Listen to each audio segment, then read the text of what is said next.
सर्वेभ्यो नमो नमः। आज की वीडियो में हम स्वर संधि देखेंगे। स्वर संधि के 5 भेद हैं। संधि, एक तो संधि कितनी होती है आपको ये पता होना चाहिए। तो और संधि में 3 संधि होती हैं। 3 में एक स्वर संधि, व्यंजन संधि और विसर्ग संधि। स्वर संधि के 5 भेद होते हैं। तो ये स्वर संधि आज हम देखने वाले हैं। ठीक है, तो अभी हम इसको शुरू कर लेते हैं। सबसे पहले आप देखिए, स्वर संधि है यानी कि स्वरों के आधार पर यह संधि होगी। ठीक है, तो पहले हम यहाँ पे स्वर लिख लेते हैं जो इंपॉर्टेंट है और जिनसे संधि होगी। ए, आ, ई। मैं एक तरीके से आपको बताऊंगी ताकि आपको जल्दी से समझ में आ जाए। ये हमारा एक तरीका होगा। ठीक है, संस्कृत में लरी होता है। ये ए। अब इसके बाद होगा आई, फिर उसके बाद होगा ओ और औ। मैं औ को यहाँ नीचे लिख रही हूँ क्योंकि हम आगे जाकर के नियम बनाएंगे तो ये आसानी रहेगी समझने में। तो सबसे पहले हम संधि करते हैं दीर्घ संधि। दीर्घ संधि में यहां से ये नियम उठा लो। ठीक है, ये नियम आप उठा लो। सबसे दीर्घ संधि में ये शुरू वाले स्वर आएंगे और किस तरीके से आप करोगे वो देखो। दीर्घ संधि में सिंपल सी बात है, दोनों तरफ एक जैसे स्वर आएंगे। ए, आ प्लस ए या आ, समझ गए। ई, बड़ी ई प्लस ई या बड़ी ई। ये दीर्घ संधि के नियम यहां पर लिख रही हूं मैं। ऊ या बड़ा ऊ प्लस ऊ या बड़ा ऊ, दोनों तरफ एक जैसे हैं। और यहां पे री या बड़ी री प्लस री या, ठीक है, ये हो गया। अब आगे हम देखते हैं, ये दीर्घ संधि हो गया, शुरू के स्वर हमने ले लिए हैं। उसके बाद हम देखेंगे, हम इसके बाद देख लेते हैं गुण संधि। ठीक है, अब गुण संधि में क्या होगा। गुण संधि का नियम अगर आप देखेंगे तो गुण संधि में क्या होता है वो देखिए। ये आते हैं गुण संधि में, यही स्वर किए हमने दीर्घ में, अब इनको गुण में ले लीजिए। कैसे? अब ए और आ को प्लस के पहले ले आओ। ए या आ, ये नियम आप नोट कर लीजिए, मैं नंबर से लिख रही हूं। अब यहां पे ए या आ के बाद पहले ई लिख लो, ऊ या ऊ लिख लो और री लिख लो, और इनके पहले आएगा ए या आ ही। ये आपके नियम बन रहे हैं। अब अगली संधि देख लेते हैं। अगली संधि कौन सी हम देखेंगे? वृद्धि संधि एक तरीके से देख लेते हैं। ठीक है, गुण संधि, फिर उसके बाद हम देख लेते हैं वृद्धि संधि। वृद्धि संधि में क्या आएगा? वृद्धि संधि में ये आएंगे। ठीक है, वृद्धि संधि में आपके ये आएंगे। किसके बाद? सेम वही तरीका। देखो, सबसे पहले दीर्घ संधि में हमने एक जैसे वर्ण लिए हैं, फिर उसके बाद गुण संधि में ये आ गए। अब आगे बढ़ते हैं। आगे आप ए आई का नंबर आ गया ना, वर्णमाला में आपका ए आई का नंबर आ गया, तो आप किस तरीके से करोगे? अब यहाँ पे देख लो, मैं यहाँ पे हेडिंग डाल देती हूँ। गुण संधि की हेडिंग मैंने नहीं डाली है, ये वृद्धि हो गई। वृद्धि में आपको क्या करना है? ए या आ प्लस ए या आई, ए या आ प्लस ओ या औ। ठीक है, ये नंबर से चल रहे हैं सारे। ठीक है, तो इसमें आपको क्या करना है? ए आई को आई बनाओ, ओ औ को औ बना दो। यही करोगे आप। ठीक है, आपको समझ में आ रहा होगा। देखिए, हमने 3 संधि करी नंबर से, स्वरों को नंबर से यूज कर रहे हैं। सबसे पहले हमने शुरू के री तक के सारे स्वर लिए, उसके बाद हमने गुण संधि में, यहाँ पे गुण संधि हम लिख देते हैं। ये वाला बॉक्स मैं बना देती हूँ यहाँ पे। ठीक है, ये बॉक्स आपका बन गया यहाँ पे। ठीक है, इस बॉक्स के अंदर मैंने गुण संधि के नियम लिखे हैं। तो पहले दीर्घ में सारे एक जैसे आए, शुरू वाले। उसके बाद गुण संधि में ए आ के बाद ई ऊ री आ गया। अब इसके बाद क्या बच जाता है आपके पास? ए आई ओ औ बच जाते हैं, वो आपके वृद्धि संधि में आ गए। ठीक है, वृद्धि संधि में आ गए और इनको ए आई ओ औ बना दिया। अब आपका यण संधि का नियम हम देखें अगर, तो यण संधि के नियम में क्या होता है? यहां पे मैं लिख देती हूं यण संधि। ठीक है, अब यण संधि में क्या होता है वो नियम आप देखिए। यण संधि में प्लस के पहले आएगा ई ऊ री और लरी। ठीक है, और प्लस के बाद क्या आएगा आपका? यहाँ पे देखेंगे आप, कोई भी अन्य स्वर, यानी कि ई के अलावा कुछ भी आए। ठीक है, ई के ऊ के अलावा कोई, री के अलावा कोई और लरी के अलावा कोई। ये मैं केवल नियम यहाँ पे बता रही हूं आपको। ठीक है, तो आपको ई को क्या बनाना है? यहाँ पे ई को यह एग्जाम्पल हम करेंगे। ऊ को क्या बनाना है? ऊ को व। री को क्या बनाना है? री को रे, आधा रे बनाएंगे। और री को क्या बनाना है? लरी को ले, सॉरी ले, यहां पे ये आपका ले हो गया। ओके, तो इस प्रकार से हमने यण संधि का नियम देखा। अब आप ये देखिए कि हमने शुरू से नियम देख लिए, दोनों तरफ एक जैसे थे। फिर ए आ के बाद नंबर से स्वर आ रहे हैं। अब इसके बाद देखिए आपका अगली संधि है अयादी संधि। अयादी संधि को आप देखेंगे, अयादी संधि जो आपकी होगी उसमें किस तरीके से होगा? सेम वही तरीका। अयादी संधि में आपका पहले आएंगे ए, आई, ओ, ये प्लस के पहले आ गए हैं। अब समझ रहे हो अब मैं क्या कहना चाहती हूं? यहाँ पे प्लस के पहले आ गए हैं, ठीक है। और प्लस के बाद कोई भी स्वर आता है, ठीक है, स्वर आएगा, सिंपल सी बात है, स्वर संधि है तो स्वर ही आएगा। ए को क्या बनाओगे? ए को आए, आई को आए, आई को आए, ओ को आओ, ठीक है, और औ को आओ, ठीक है। ये आपका होगा औ को आओ, आपका हो जाएगा। समझ रहे हैं आप?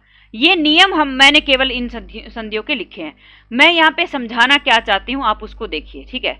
उसके बाद मैं एग्जाम्पल से आपको समझाऊंगी। मैं समझाना आपको ये चाहती हूँ, देखिए मैं यहाँ पे फिर से स्वर लिख देती हूँ, ठीक है। ए, आ, ई,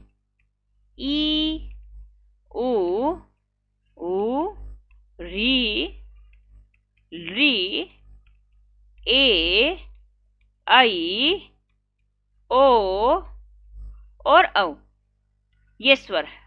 अब देखिए मैं ये समझाना चाहती हूँ कि दीर्घ संधि में पहले नंबर पे है दीर्घ संधि, ये सारे स्वर आएंगे दीर्घ संधि में शुरू वाले, और दोनों तरफ एक जैसे होंगे। ई के बाद ई, ऊ के बाद ऊ, री के बाद री। ये नियम मैं समझाना चाहती हूँ यहाँ पे। अब इसके बाद दीर्घ संधि के बाद हमने करी गुण संधि। गुण संधि में क्या होगा? ए आ के बाद, ए आ के प्लस में ये आएंगे सारे, ठीक है, ठीक है, समझ गए आप मैं क्या कहना चाहती हूँ? ए आ के बाद ई आएंगे। अगली संधि में क्या होगा? जो आपकी वृद्धि संधि होगी, वृद्धि संधि में आपका ए आ के बाद ये आएंगे, ठीक है। ए आ के बाद ये आएंगे चारों, तो इनको बड़े वाला हो जाएगा। समझ रहे हो? उसके बाद यण संधि का नियम आया, तो मैं फिर से यहां पे एक बार स्वर लिख देती हूं।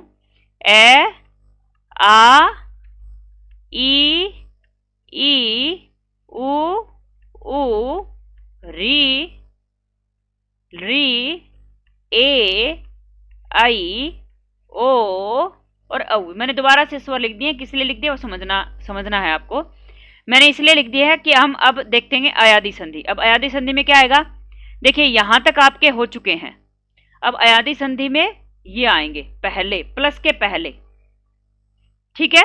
तो आप उस टेबल से भी समझ सकते हैं जो मैंने ऊपर टेबल बनाई है, ठीक है। तो इस तरीके से आपके ये नियम हो जाएंगे। अब हम देखते हैं एग्जाम्पल, ठीक है, ठीक है। तो मैं सारों का एक एक दो शब्द ले लेती हूँ और उसमें एग्जाम्पल से आपको समझा देती हूँ। वो शब्द मैं यहाँ पे लिख देती हूँ, तो आपको अंतर समझाने का प्रयास करूंगी यहाँ पे।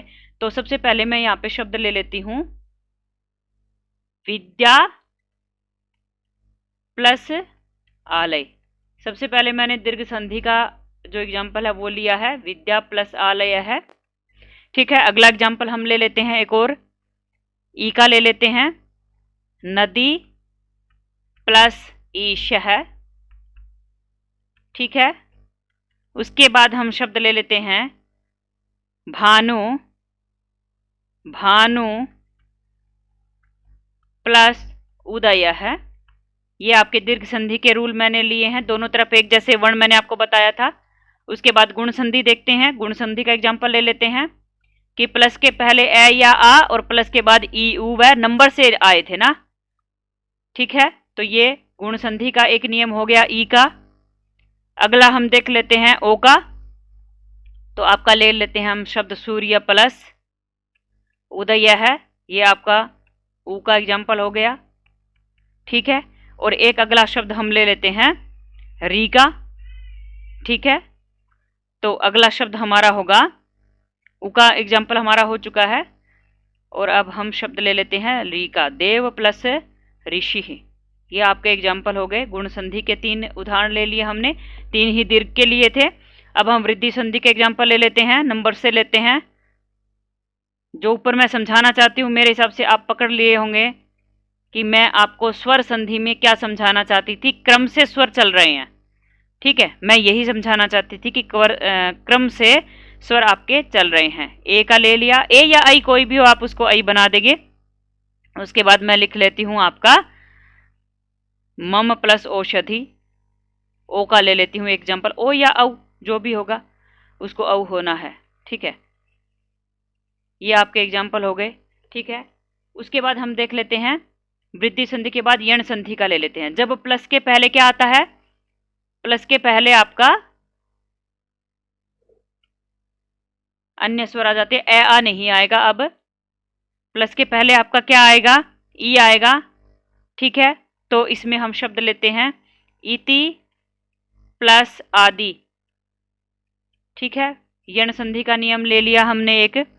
उसके बाद ऊ का ले लेते हैं एक, ऊ का लेते हैं अनु प्लस अय है, ये ऊ का हो गया। ठीक है, उसके बाद हम री का शब्द ले लेते हैं पितृ प्लस आज्ञा। ठीक है, यानी कि अब तक 3 संधि देखी थी, उन 3 संधियों में क्या हो रहा था, प्लस के पहले मैक्सिमम ए या आर आ रहा था और प्लस के बाद बाकी के स्वर। अब जो अगली संधि यण आई है उसमें प्लस के पहले बाकी के स्वर आ रहे हैं और प्लस के बाद कोई भी अन्य स्वर आ जाएगा। उसके बाद हमारा वृद्धि संधि का एग्जाम्पल ले लेते हैं हम। वृद्धि संधि का एग्जाम्पल आप ले लीजिए शे प्लस अनम, ये तो ए का हो गया। ठीक है, आई का ले लीजिए नई प्लस अक है। ठीक है, ये आपका हो गया। अब ओ का ले लीजिए पहले, ओ का हो गया भो प्लस अनम, भोक प्लस अनम। ठीक है, और औ का हो गया नौ प्लस ईक है। ठीक है, ये आपके इतने सारे एग्जाम्पल मैंने सारी संधियों के लिख दिए हैं। अब इनको हम हल कर लेते हैं। तो सबसे पहले हम दीर्घ संधि का एग्जाम्पल जो है उसको हल करते हैं। आप वीडियो को पीछे करके सारे रूल भी देख सकते हैं। ठीक है, ओके। अब उसके बाद हम इनको हल करना शुरू कर लेते हैं। जैसे हमारा विद्या प्लस आलय है, तो प्लस के पहले क्या है, यहाँ पे आ है और प्लस के बाद भी आ है, दोनों को मिलाकर के एक आ बना देना है। तो द्या पे एक आ की मात्रा लग गई, शब्द बन गया विद्यालय है। ठीक है, इस तरीके से हो गया। उसके बाद नदी प्लस ईशा, प्लस के पहले ई प्लस के बाद ई, बड़ी वाली ई बना दो दोनों को जोड़ करके, तो एक बड़ी ई बन गया और शह, नदी शह शब्द बन गया। उसके बाद यहाँ पे प्लस के पहले ऊ प्लस के बाद ऊ, दोनों को बड़ा ऊ बना दो, न पे बड़े ऊ की मात्रा लग जाएगी, आपका बच गया दया है, तो आप ये लिख दो भानुदया है। ठीक है, आगे आपका है उप प्लस इंद्र है, उप प्लस इंद्र है, पै में ए है और पै के ए के बाद है ई, तो ए के बाद जब भी ई आएगा तो आपको उसको ए और ई को मिला करके ए बनाना है, तो ए की मात्रा पै पे लगाओ, बाद में जो बच गया उसको जोड़ दो, उपेंद्र है शब्द आपका बन गया। ठीक है, अब आगे देखते हैं। अगले एग्जाम्पल है आपके सूर्य प्लस उदय है। ठीक है, सूर्य प्लस उदय है, यह में आपका है ए और ए के बाद है ऊ, तो ए के बाद जब भी ऊ होगा उसको बनाना है ओ, तो यह पे ओ की मात्रा बना दो सूर्यो, और दया है बच गया उसको जोड़ दो, सूर्योदया है। उसके बाद है ए और ए के बाद है री, वह में ए है। ठीक है, ए के बाद री जब भी आएगा तो उसको अर बनाना है, तो देवर बन गया, और श आधा नहीं, श के ऊपर रे चला जाएगा क्योंकि रे आधा है, देवर्षि शब्द बन गया।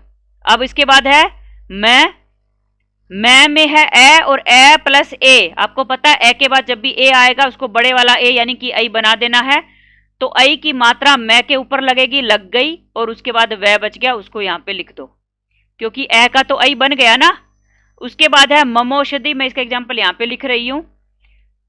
मम में जो मैं है उसमें है ए, और ए के बाद प्लस के बाद क्या है यहाँ पे, ओ है। तो उसको जोड़ करके आपको औ बनाना है, यानी कि औ की मात्रा ममौ शधि ही, ये आपका शब्द बन गया। ठीक है, अब इसके बाद है आपका इति प्लस आदि। इति प्लस आदि, ई है ना, प्लस के पहले ई, प्लस के बाद आ, तो प्लस के पहले जो ई आएगा उसको बनाना है य, तो तय आपका आधा रह जाएगा, ई को बन गया यह भी आधा होगा। लेकिन हम क्या करेंगे, आदि का जो आ है उस आ को य पे लगा करके य को पूरा कर देंगे, तो तय तो आधा रह जाएगा, क्योंकि तय की जो ई है उसको बन गया य। अब आदि का आ की मात्रा यहाँ य पे लग गई और आपका शब्द बन गया इत्यादि। आगे शब्द है अनु प्लस अय है, तो आपको क्या करना है, प्लस के पहले उ और प्लस के बाद ए, तो आपको क्या करना है, उ को व, ए न में से उ निकला, आधा न बच गया, उ को बनाना है व आधा होगा, आधे ए में ए मिल जाएगा अय का, तो वह पूरा हो गया। अब यह बच गया, उसको जोड़ दो, आपका शब्द बन गया अन्वय है। ठीक है, अब आगे बढ़ते हैं। अगला एग्जाम्पल है आपका पितृ प्लस आज्ञा। अगला एग्जाम्पल है आपका पितृ प्लस आज्ञा, तो आप इसको देखेंगे। पितृ प्लस आज्ञा को पहले हम कर लेते हैं। प्लस के पहले है री, ठीक है, री को क्या बनाना है, री को बनाना है अर, पी आधा तय बचा, री को बनाना रे, सॉरी अर नहीं रे, तो री का रे बन गया और आगे है आपका आज्ञा शब्द। अब देखिए कैसे जोड़ोगे, तय और रे को मिला करके त्रय बनता है, तो यहाँ पे बराबर में मैं लिख रही हूं पी, तय और रे को मिला करके त्रय। अब ये जो आ है उस आ की मात्रा त्रय पे लग जाएगी और ज्ञा शब्द बन जाएगा, तो आपका शब्द बन गया पित्राज्ञा। ठीक है, अब अगले आपके लास्ट अयादि संधि के एग्जाम्पल थे, तो यहाँ पे है शे प्लस अनम। ठीक है, शे में एक ही मात्रा है और जब भी ए के बाद ए आएगा तो श है, श में से पहले एक ही मात्रा निकाल लो, श आधा बच गया, ए को बनाना है अय, ए को अय बन गया और उसके बाद है अनम। अब इन सारों को आपस में जोड़ो, शब्द बन जाएगा। ठीक है, श आधा है, श के बाद है ए को इसमें जोड़ दो तो श पूरा हो जाएगा, यहाँ पे लिख लो श पूरा। उसके बाद आपका है य, और ये आधा है, य के बाद फिर से ए है, तो य को भी पूरा कर लो, क्योंकि आधे अक्षर के बाद जब भी कोई स्वर या कोई मात्रा आती है तो उस अक्षर को वो पूरा कर देती है। तो यह पूरा हो गया, बाद में नम को जोड़ दो, आपका शब्द बन गया शयनम।